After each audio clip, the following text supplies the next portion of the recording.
All right, all right. CFI ground school teaching and maneuver. This is something we have to do for our prospective CFIs at Middle Georgia. So my experienced CFIs out there don't crucify me, kind of work with me or bear with me as I move from one side of the board to the other. Not exactly natural at this just yet, but we have to teach a maneuver. So today we're gonna teach short field landings. So primarily what we want to do, let's talk about it. Um, you get into the point where you already know how to land the airplane as a student. You've done that, you soloed, and now you get into doing performance takeoffs and landings.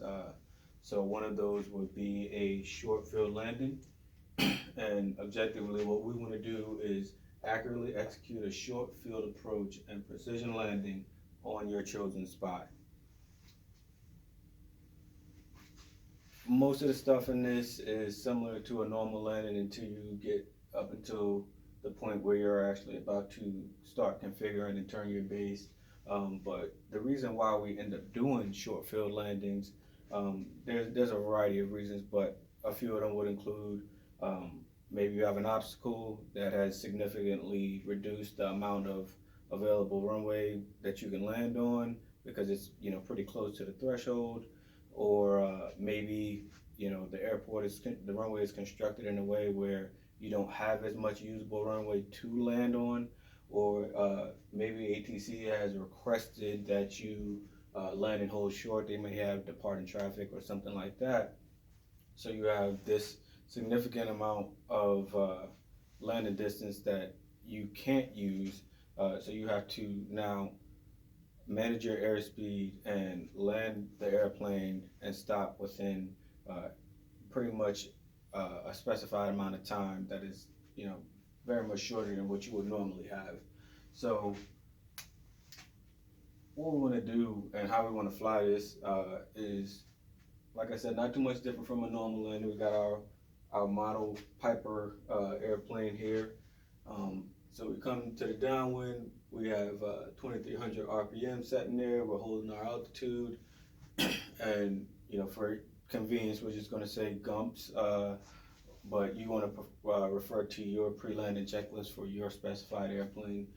So now we're on the downwind. Our gas is on. Our undercarriage is down a lot. Our mixtures full rich. Our prop is full forward. Switches, fuel pump, landing light, strobes, all that is on.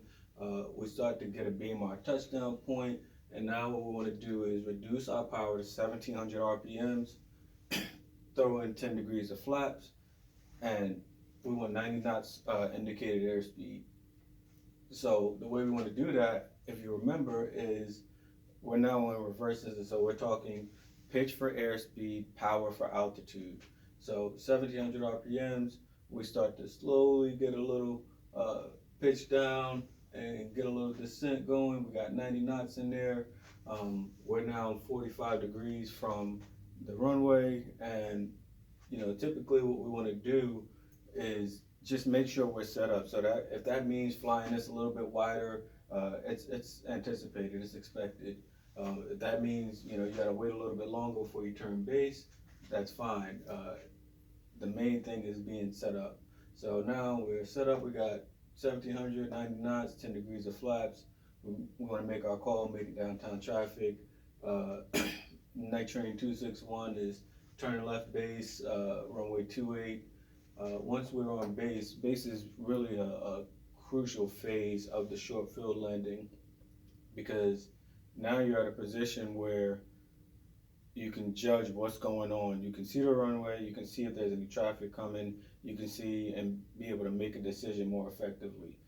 Can I clear the obstacle that's over the runway? Do I have enough distance in between me and the runway to land safely, or can I even make the runway in general? So you're at a crucial point when you start to turn base. So we've looked at all of that, we've assessed it. We turn base, we start to throw in a second notch of flaps, 25 degrees, and we pitch for 80 knots. Again, pitching for airspeed, power for altitude. We're stabilized, we have a nice shallow descent coming in there. If you look at the the model. We got a nice shallow descent coming in there, pitching for airspeed, power for altitude. And then we want to start to turn final. I've broken this down into two parts because when you turn final, like I said, it's not too much different than a normal landing, but there's kind of this critical point where you need to make a decision of, do I need to go around, do I not need to go around, can I make my point, can I clear the obstacles? So you're final, you're good. You want to throw in that last notch of flaps, so you got 40 degrees of flaps in there, and you want 65 knots indicated on your airspeed indicator. And again, this is being held with your pitch. If you notice that you're sinking, you want to bump a little bit of power in there. You know, power is going to control your altitude. So you cross the threshold, you made your final approach call, and now here's where you start to separate the short field landing from a normal landing. If you want to land on the 1,000-foot markers, you need to start putting an aiming point probably about 150 feet before that. And it goes right in hand with the ACS standards. So if you're a private pilot going to take your check ride, the DPE is going to judge you on this based off of a 0 plus 200. So you can't land anywhere before your aiming point, and you only have 200 feet after, which is really not a lot of distance. But if we translate that into real world scenarios, you know, if this was your aiming point, could you land before that? No, not realistically. You know, you only have 200 feet after that. If ATC asks you to hold short, you land here, and you know, this is your hold short mark. Can you stop in enough time? So this is why this is a performance maneuver. So it takes a good management of airspeed and altitude. So you come down and you've got your aiming point, you get there, and what you want to do now is start to slowly reduce that power. Start to slowly take that power out, control your ground effect and sinking, and if you execute this the right way, you will generally land down right on those touchdown markers, 1,000-foot, just about every time. But this is not the end of the landing as a short field landing. So what you want to do after that is you got three things that you want to do. 1, retract the flaps. 2, max braking. 3, yoke fall aft. And the reason why we want to retract those flaps is because as we land, we want to keep that weight off of the nose gear. So the flaps, we want to take those out. Max braking, you're not going to just slam on the brakes. You don't want to skid and lock up the tires or anything like that. And yoke fall aft, again, that's going to take that weight off of the nose wheel and apply what's called aerodynamic braking. So you get down, you do those three things, and you're stopped, you know, generally well before 200 feet. As we look at this, you know, flying it again, this is going to be different in the regards where you come into final.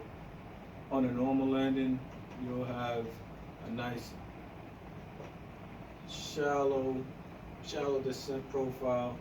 But as you come in on a short field landing, let's say you got these 50-foot obstacles, these trees right here, you know, now you turn base and you need to have a steeper descent profile, and that's going to take airspeed management. So you want to now start to pitch for that airspeed and bring it in. Some common errors that the private pilot would make on, you know, short field landings: approach speed. These actually go right hand in hand. So approach speed and stabilized approach. It's crucial to have a stabilized approach, be on your airspeed, be on your altimeter, on your altitude, should I say. You know, power, trim, and flaps. As a private pilot, I don't understand why we, in the beginning of those training phases, didn't really like to use trim, but we'll let power, put some trim in there, you know, get those flaps, get configured.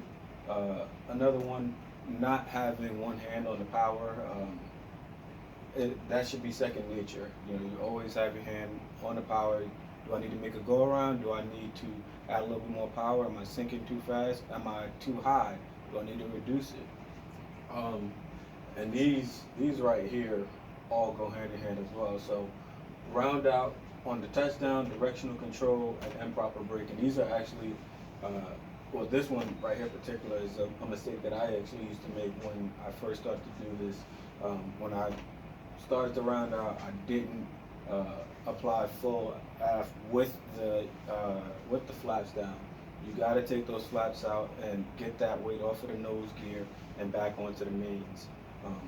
Directional control and improper braking. So with directional control, I always say to the people that I talk to, we're flying the airplane until the key is turned off, or until the master switch is turned off, and we're back at the hangar.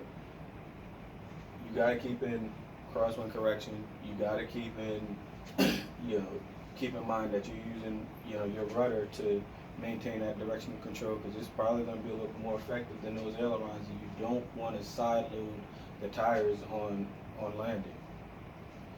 Improper braking. We don't want to skid. We don't want to lock the tires up. We just want to smoothly apply max braking to get stopped in as little distance as possible. So let's review it.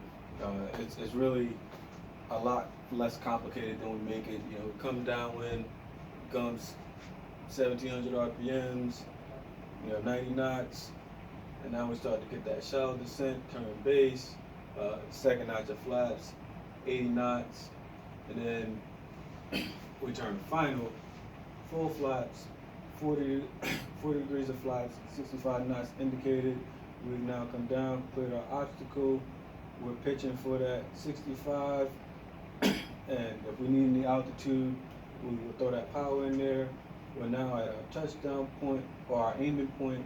We slowly start to reduce the power, and we touch down right at that 1,000-foot markers or our touchdown zone. Number one, we track the flaps. Number two, smoothly apply max braking, and three, yoke full av for aerodynamic braking. So that's it in a nutshell, short field landings.